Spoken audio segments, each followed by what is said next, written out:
Hello and welcome to Your Friend in the Darkness podcast. I'm Stephanie Vagana, your host, and today's topic is a little bit heavy. It's about my baby boy, Remy. So, last episode I talked about his birth, and this episode I'm going to delve into, I guess, his death, which sounds a little morbid. Okay, maybe it's really morbid, but it's it's got more than a silver lining to it.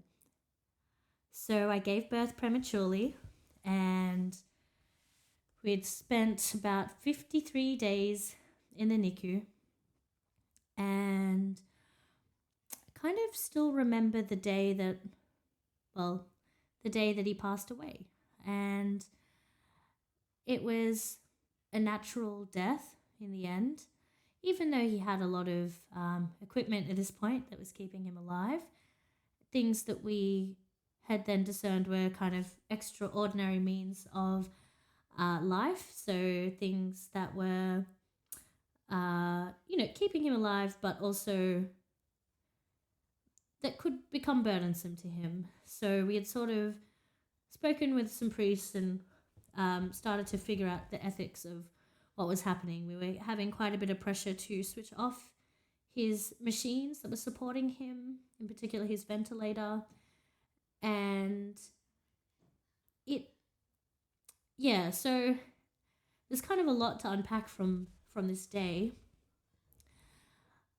The main thing though was that we'd had a lot of conversations leading up with the medical team, and he had a team of over 60 beautiful people, and they sometimes had different ethics to what we have, but I think they meant well.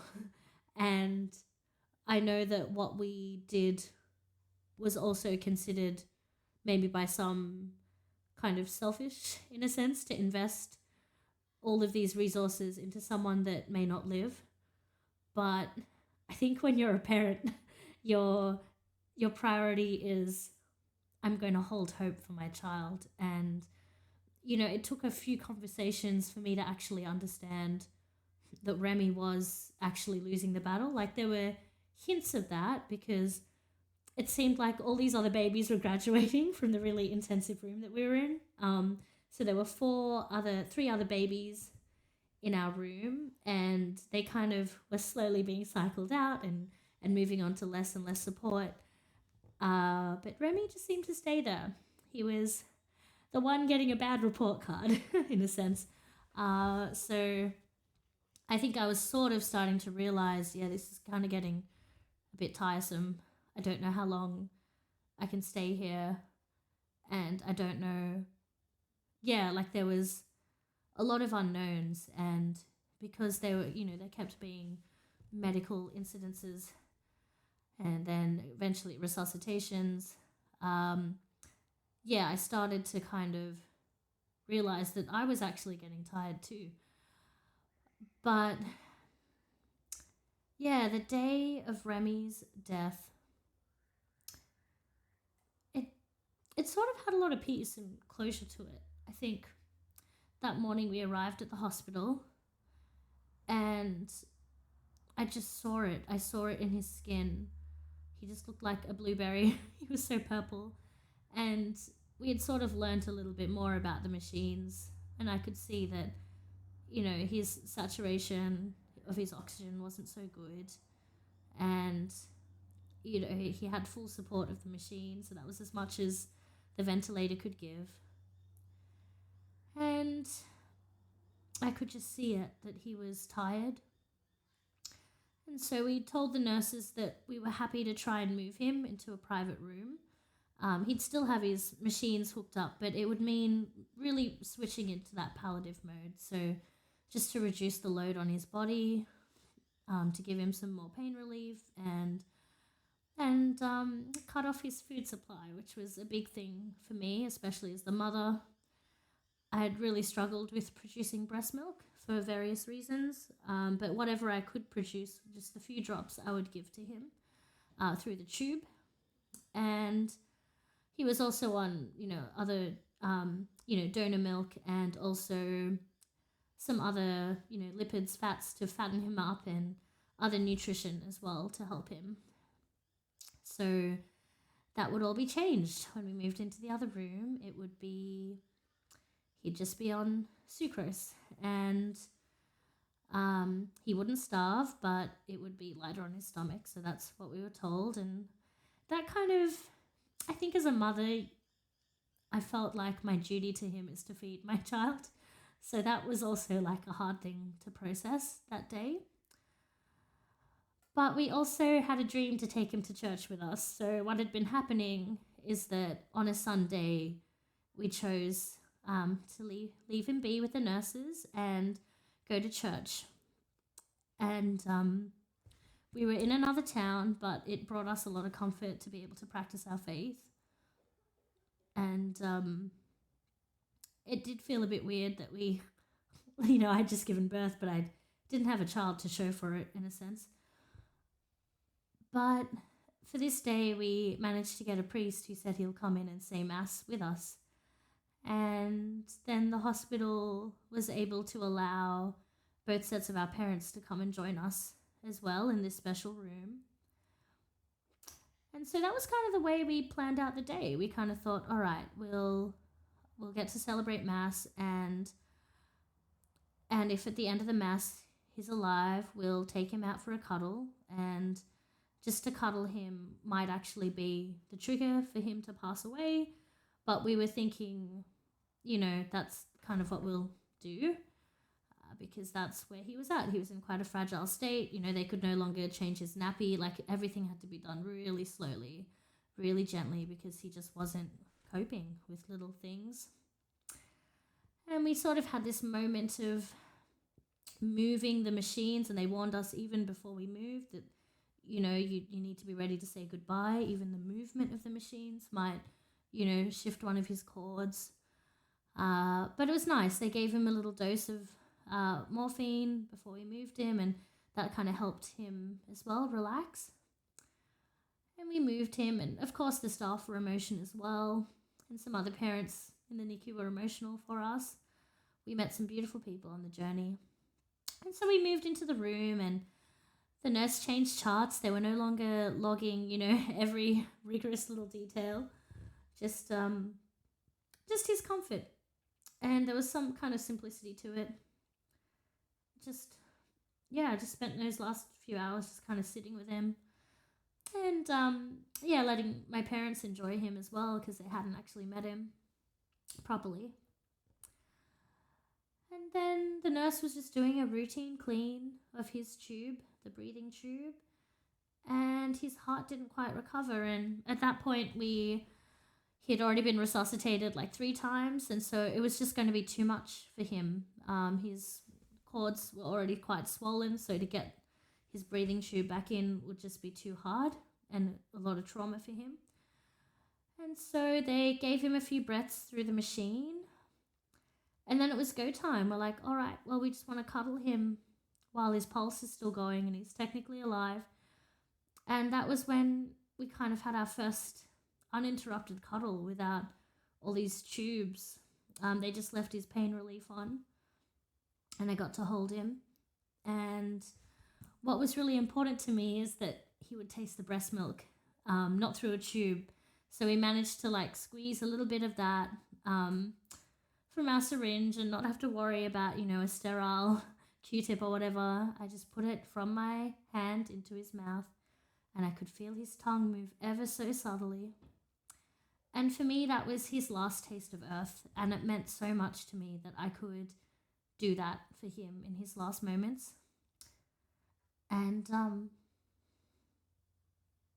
it was just a really powerful moment. I will share a beautiful photo with you, which I think is like a painting, but it was the moment he was passing away.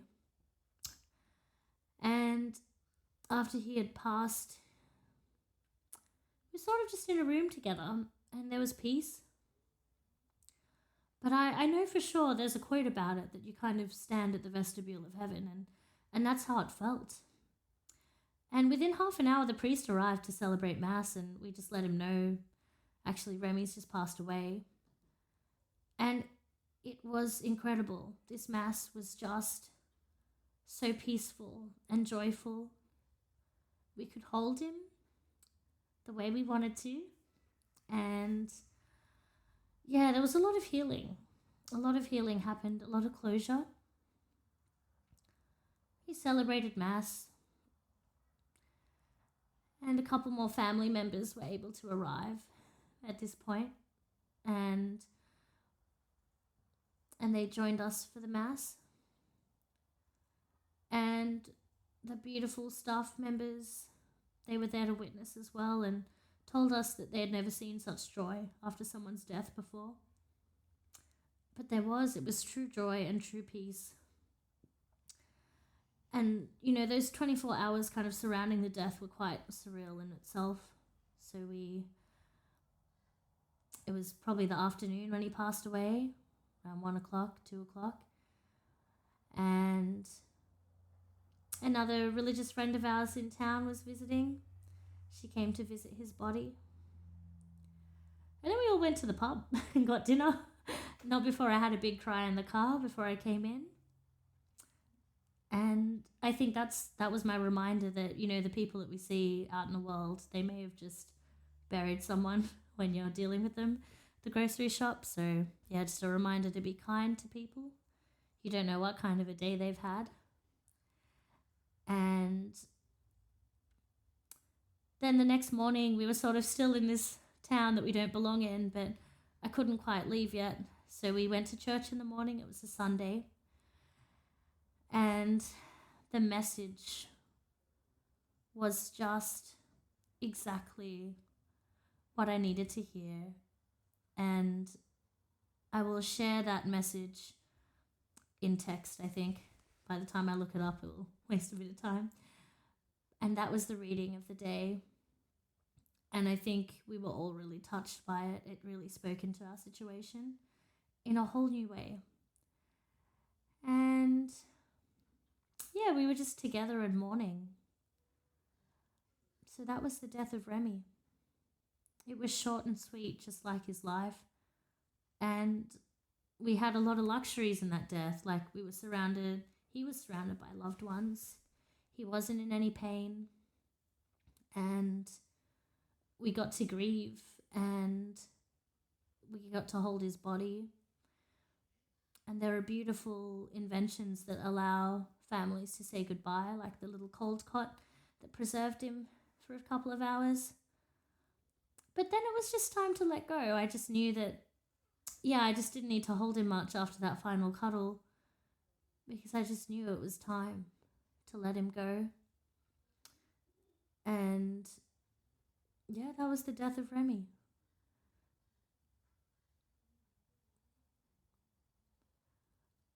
I'm not sure what else to add, really. I think, short and sweet, little Remy.